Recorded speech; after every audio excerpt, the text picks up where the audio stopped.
Hi, welcome to my channel. Today I'm going to be sharing 9 secrets of how I can have an insanely productive homeschool day. So if you like this kind of content, please remember to subscribe and let's get productive. Okay, so a little while ago I had posted a book review video and someone wanted to know how I made time to read books. And so it led me down a rabbit hole of writing down tons of different tips of different things, and it led to 3 different videos. So this is the first one, and there will be one specifically about books and hobbies, but I thought I would start out with how I can be productive while homeschooling 4 kids and having a 9-month-old who is into everything, how I can get so much done throughout the day that leaves room for hobbies and book reading. And so I'm gonna share those 9 tips or secrets, I guess, with you today. I don't feel like they're much of a secret. A lot of people bring these things up, but I'm just gonna tell you them from my perspective. So let's start talking about these secrets. Okay, so number 1 is to create systems. This is so important, and I have my notes right here, so if I'm looking down, that's what I'm looking at, so I don't forget anything important, because I took a lot of time to go through this. And so create systems, get your kids involved, get your spouse involved. This is so very important. You should not be doing everything by yourselves. So let me just give you a few examples. First of all, set up some sort of chore system for your kids. And I personally don't believe they should get paid. Like, you are a team, you work together, and they should be helping out around the house. They need to learn how to do those things that's important for them. And so have maybe 1 chore or 2 chores they just do every single day. My kids have assigned chores certain days of the week, and then other days they just pull from a jar and we use those chores on those days. And so it kind of rotates through a bunch of random things that just need done around the house, but I don't really want to do them or don't necessarily have time to do them. Another thing is to run your dishwasher at night. I know, as you know, families can get really big and go through a lot of dishes, so you might have to run your dishwasher more than once. But we always run ours at night, and so there's 7 of us. You know, obviously the 9-month-old doesn't really contribute too much yet to the dishwasher, but we always run it at night, because then in the morning it gets unloaded by usually one of my kids. They're all assigned a day to unload the dishwasher, and then the dishes can go straight in the dishwasher. Like, I know I shouldn't have to explain this, but this is a really hard concept for people to get. My kids, you know, eat their breakfast. Sometimes the dishwasher is not quite unloaded, so they don't always put them in right then. But for lunch and for dinner, or for any of their snacks throughout the day, dishes into the dishwasher. There's no dishes in the sink. There's very few dishes in the sink, okay? There might be a few, but there's hardly anything that goes into the sink. And if they put their dishes into the sink, I kindly remind them to put them in the dishwasher. And it makes it so much easier, okay? The dishes are already done. And by the end of the day, we just clean up dinner real quick, everything's done. So that's wonderful. And another thing with setting up these systems is by dinner time, my kitchen is basically cleaned up. My house is already cleaned up, because I've had my kids clean things as they go. They've done their chores, they've put stuff away. Again, they're not perfect at doing this. It takes a lot of work to set up systems. I'm not gonna lie about that. It takes so much work, but then they start to work for you. And it's so very helpful, because you don't have to put in so much work. You're already so busy. You're homeschooling, you know, planning all these things, doing whatever it is. Even if you're not homeschooling, your life is busy, okay? So you need to free it up in any sort of way that you can. And like I said, get your spouse involved. My spouse has a very flexible schedule. We're gonna already start talking weird today. He has a very flexible schedule, and so it's nice because he can help out a lot. But if your spouse maybe isn't used to helping out, like I said, some of them might work a lot more, and so it might be a little bit harder, but give them something to do. Say, oh, could you do this for me? Could you do this for me? And you might need to sit down and talk about it and work through, like, I need some help. I need you to help with these things. And so he's always helped with breakfast, basically, for all of our kids. And like when I was done nursing them, he would take care of them in the morning, so I could work out and read my scriptures and kind of have a few moments to myself before the day got going. And he's always put them to bed as well. When he's out of town, obviously I do that, and sometimes I'm like, huh, because I'm not used to doing it. but just different things where you set up these systems that help you be more productive throughout the day. Okay, so back to my kitchen and cleaning everything up. So when it comes to dinner time, I'm cleaning all those things up.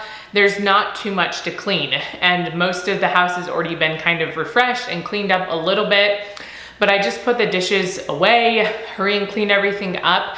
And by the time my kids go to bed, which they're in bed by 7 because that's how I roll over here, then everything's done, guys. Everything's done. The kitchen is clean, the house is clean. I can do whatever I want, whether it's work or relax or whatever. I have a few hours to myself where I'm not cleaning and doing all these things because I set up these systems throughout the day that make everything just run a little bit smoother. And get your kids involved, get your spouse involved, okay? It's important for them to understand that you're all working together as a team. If I had nothing else to say, I feel like this is so, so important. If you set up these systems, you will be way more productive. My second thing, people are gonna love this. Some people might. Get up early, go to bed early. I know some people are like, I'm a night owl, will forever be a night owl, or I can't get up in the morning. I get it to an extent. I've never been a super night owl, like ever. My mom always said I would just start to melt like a witch or something like that if I went to bed too late. And so usually by 10:30, 11 at the latest, I'm in bed for the night, and usually up by 6-ish. It helps when I have a baby that's like waking me up at 6 and gets my morning going. But I've always kind of been like that, sort of. Let me explain.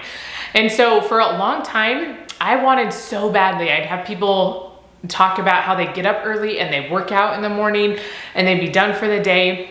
It was so hard for me to do that. When I was in junior high, I think, trying out for the basketball team, I had to get up, we had to be up early for one of the tryouts, and we had to run a mile around the gym. Oh my gosh, so hard for me. I was gonna puke my brains out, and it was so hard. I did not like getting up early and having to work out. Well, fast forward, I had my first 4 kids. We had just moved to California, and I was like, I am going to do this. I'm gonna train my body to get up. And so I started out, like, I could get up early. It just, working out or doing anything super crazy was really hard for me in the morning. I just did not feel very good. My stomach was always just a little uneasy. And so I started by just eating something small, like a string cheese or something, and then starting to work out. And over time, I eventually didn't have to eat anything before I'd work out. And now I can get up and I can work out in the morning. I don't always get up super early to work out, like at 6. Usually I'll read my scriptures and then work out closer to 7 or 7:30. But I train my body to be that way. We can train our bodies to be different. We might not want to, or it might not sound super appealing, and it will be hard. For sure it will be hard, but you can train them to be different. I say this because when I get up early, my brain is the freshest. And I know that's not always the case for everyone. And so I like to get up early, get going, and by like 9 o'clock in the morning, I love to feel like I've already accomplished basically all my things for the day. That's not true at all, but I love having a lot on my list already done because I feel like, oh good, I can kind of relax and enjoy the day instead of feeling like I still have so many things to check off the list. And so I know this is a touchy thing for people, and some people are like, I'm gonna be a night owl and remain one forever, but it's also just really good on your body to make sure you're getting a proper amount of sleep, okay? So even if you're going to bed super late, make sure you're getting enough sleep because so many people don't. So many kids don't, teenagers and adults do not get enough sleep, and it's so important to being able to function productively throughout the day. Okay, my third secret is to block schedule. And this is something maybe I sort of naturally did before, but ever since I started watching like Jordan Page on YouTube and on Instagram, I've become hopefully better at it. I think so, but I love her productivity planners. Sorry, I have hair I'm eating over here.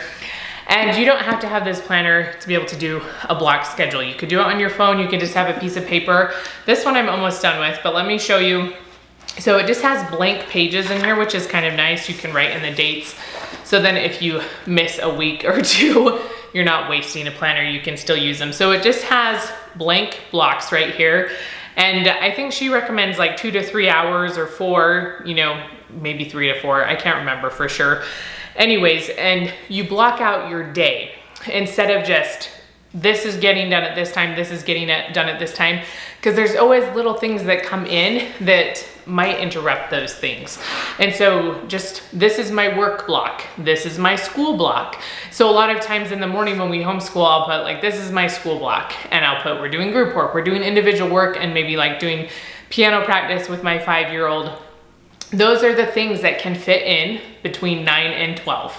Is those school things. That's what we'll get done. And basically that's all we'll get done in that time period. Occasionally maybe some other small things, but you put it in this block. And then the afternoon I'll sometimes have it as a work block when my baby's napping and trying to get things done while he's napping. And you just schedule your day this way. And I have found it is so much easier to be productive. So a few tips: you don't want to put too much in one block, right? Or at least too many big things in one block. You can have some like little filler things that you do that are gonna maybe take 5 minutes or less that you can add in, but you don't want so many big things that it's overwhelming and then you're just never accomplishing anything in your blocks.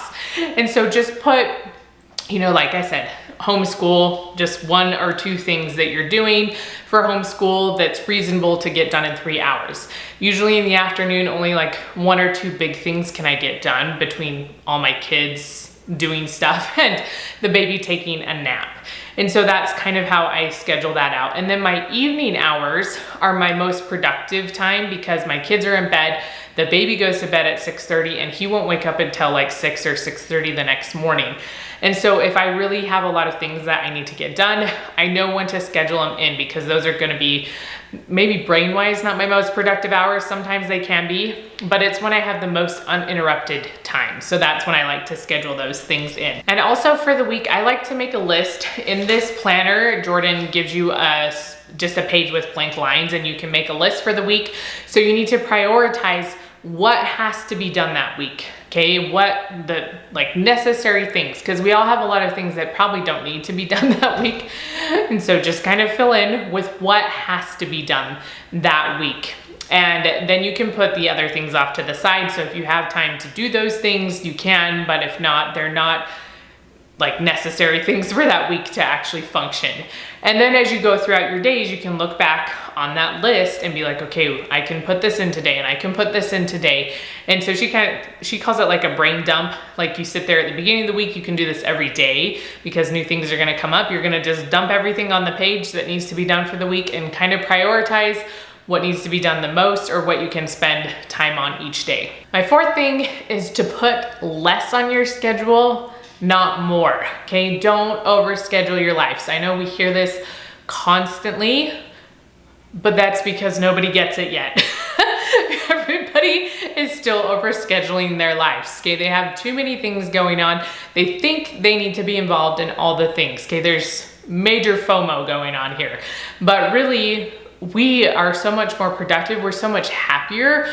We work so much better when our schedules are kind of more minimal. And it's not as overwhelming. We can look at things, we can get them done more effectively. And I just feel when we put too much in our day, especially, okay, when we start, like we have this list and it's humongous and we go throughout our day and we get to the end and we're like, I can cross one thing off the list, because guess what? Despite all those things on the list, I just have the normal mom day things, right? Just to get up, to eat the breakfast, to take care of the kids, to do the schoolwork, to take care of the kids some more, you know, like to interrupt all the fighting, to all the things that happen throughout the day, make it really hard to get a lot of things done. And so if your list is extremely long and at the end of every day, you only check 1 or 2 things off, it gets super frustrating. And so put less on your schedule, okay? And that might mean you have to take less out of your life so that you don't have all these things that have to get done, okay? And I know that's gonna be hard. Nothing about this was supposed to be easy. It's hard to be productive and we need to focus on our priorities and what's the most important to us, and that will mean making our schedule less and not more. Okay, my 5th thing is to work on projects a chunk at a time. And so that's kind of how block schedule helps as well. is certain things I am a person, let me explain. I am a person who I would like to just start on a project and finish it. I hate breaking things up. I like, that checking off the box. It just feels good to check it off. But you might have to break the project into teeny little snippets so that you can still check a box every day if you need to check a box, but it's actually like feasible to do. And some days, if you want to have time for yourself, time to do hobbies, time to just enjoy being outside and just sitting there and not worrying about a billion other things you have to do, you're going to have to work on things in chunks. It's the only way you're gonna get things done. There are times when you might not be doing this. So this week is kind of one of those weeks for me. I don't have a whole lot of necessary things to get done this week. And so a lot of things that have been on my list for a while, I've been working through those things, okay? And it's more just busy work stuff. It's stuff that needs to be done, but it takes a lot of time. And when I have necessary things to do, I can't do all those things and it's not as important. But this week has been kind of a calmer week for me. And so I've been able to put in those things. And so now I can finish projects more just over a span of time instead of working on it in chunks. So split everything up into chunks, into workable chunks, and then put them into your schedule. Okay, the sixth thing is to make use of the spaces in your schedule, okay? We all have a lot of little spaces, and sometimes that'll mean just spending a few extra minutes with your kids or with your spouse, but there's also a lot of little things you can get done. I've heard this called a lot of different things, so let me just read a few of them. So there's like the 10-minute tidy. I think Shea Whitney talks about that, or like blitz cleaning, or clean as you go. Jordan Page uses some of these terms as well, or stuff you can get done in 5 minutes or less, do it now. Okay, there's certain things like that it's really easy to get done. And so you just need to do it now. And some of you are like, well, I don't know what I can get done in 5 minutes or less. It's gonna take some practice, okay? It's gonna take some practice to kind of gauge how long things take. And so then when you look at stuff around your house that needs to be done, you know whether it can be done in 5 minutes or less, or if you're gonna spend a half an hour and be late to your appointment, don't do that, okay? But just quickly do things. So let me give you a few examples of what I like to do. When I put my food in the microwave, for maybe like 2 minutes for lunch. If there happens to be like a few dishes in the sink from lunch or from like breakfast or for feeding the baby because he's not putting his dishes in the dishwasher, then I will wash those while my food is heating. Or if I have another like just small thing like the counters need wiped off or the stove needs cleaned, I can do that pretty quickly. And so I will just do that while my food is heating. Okay, so you make use of those spaces. And then maybe, okay, I'm waiting for something with dinner and I can't quite finish it yet, so I'm gonna tidy up the family room, like they're right next to each other. And so I'm gonna tidy that up, straighten the pillows, all that kind of stuff, while I'm waiting to do the next step in dinner. Okay, so there's a lot of little spaces throughout the day that we can get things done instead of just letting clutter upon clutter pile up in our houses and everywhere, and then it's overwhelming, right? We can't take care of it. But if we do these things in these little spaces, we can get a lot of things done. Or like I said, this 10-minute tidy, like Shea Whitney talks, just set a timer for 10 minutes or for 5 minutes, and you and all your family, like get all your kids and be like, okay, you're gonna spend this 10 minutes, we're gonna clean up the room, or you're assigned the homeschool room, you're assigned the basement, you're assigned this room, 10 minutes, clean it all up. Okay, it's not that long at all, and you will be surprised what you can get done in 10 minutes. The seventh thing is to plan what you need focused time for. So what do I mean by this? So when my baby is awake, he gets into everything. And it's really hard for me to sit down and focus long on a project or anything because he's like up the stairs, he's into cupboards he's not supposed to be, he's all over the place and he's pulling stuff like knickknacks off the shelves and stuff like that. And so I need things that I can just kind of sit by him and do, which sometimes is just playing with him, or maybe I'll read a book while I'm sitting with him or something like that. And because then it's easy for me to kind of keep him in one spot or corral him a little bit better. But if I need to really focus on something, like I'm trying to plan a video, it's really hard for me to be constantly interrupted, or I'm editing a video and I'm putting my computer down and picking it up, put it down to go get him, I need to do those things when he's napping or when he's in bed for the night, which means I don't have his morning nap time because that's at homeschool. That's when we homeschool. But his afternoon nap time is when I can do those things or once he's in bed. And so plan those things that you need focus time for in a spot where you actually have focus time. Because if you're constantly interrupted, it's gonna take 50 times as long and you're never gonna get done and you're just gonna be frustrated. Believe me, I've been there. Every one of us has been there, right? Because we're just trying to get so many things done. And so make sure you know what that focus time of your day is. And if you don't necessarily have a focus time yet, create one. So once my kids weren't napping anymore, now I have a baby again who naps, but when my other 4 weren't napping anymore, we had quiet time, and now they will watch some shows in the afternoon so that I could get some things done that I needed to without constantly being interrupted by kids. And even if your kids don't go to bed as early as mine, or you have older kids, say this time you're in your room or you're doing something quiet for the night because mom needs her time. I need to get things done. So if you don't have that focus time, you need to create it in some way so that you can get things done that you want to or that you need to get done. Okay, the 8th thing is to take breaks. It's important to take breaks, even if it's for a few minutes, okay? If you're working on a project and it's just overwhelming or frustrating, or you're homeschooling and everyone's just kind of like not listening and you're getting mad, take a break, okay? It'll help you be more productive. Go outside, breathe some fresh air. That was always so helpful for me. Even in the dead of winter when it's freezing cold, if I can just open the window or open the door and just breathe in some fresh air, it makes a world of difference. Highly productive people take breaks.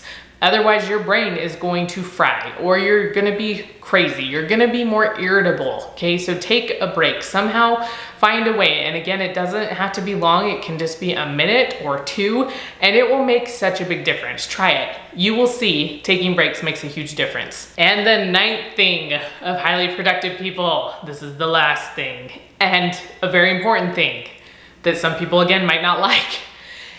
Put your phone down. Put it down. Hide it if you have to. Get it away from you. I, most of the time, don't have my phone in my pocket. I can't stand having a phone in my pocket, first of all. That drives me absolutely bonkers.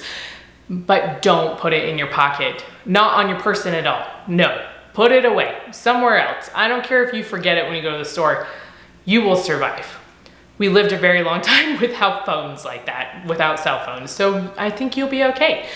But a lot of times when I'm doing homeschool, I'm gonna choke on my spit. It's okay, we'll survive. I put my phone on the counter, and I have it sometimes with me just because we listen to things and so I'll turn it on and then put it to the speakers or whatever, and so we can listen to something during homeschool. But I'm not always perfect at it. I try to just leave it someplace else, so that it's not distracting me. I'm not like pushing it and pushing it. And if you have a watch, like this one's not connected to my phone, but if you have a smartwatch or an iWatch or whatever they're called, I don't even know, don't like turn off your notifications or take the watch off. Again, everything will be okay. Okay, if people really need you, they'll find a way to find you. They'll send the cops. I'm just kidding. They'll figure out some way to get a hold of you if they really need you. Most of the time, people don't really need you. We've just gotten into this ultra responsive world, and that doesn't let people figure out things for themselves. It's good that we can contact so easily, but it's also a bad thing if that's all we're doing all the time. So put your phone down, put it away. Have time every day where you're just focused without your phone. You can get so much more done. I promise you, you will be amazed at how much work you can get done if you just set your phone on the counter for an hour. It will be amazing for you. Okay, so those were my 9 tips / secrets. I don't really know, whatever you want to call them, of how you can have a highly productive homeschool day, because we're very busy. We have a lot going on. And so I hope these things were helpful. I hope that you maybe gleaned some sort of inspiration here. And remember to give this video a thumbs up if you liked it, and I will see you next time.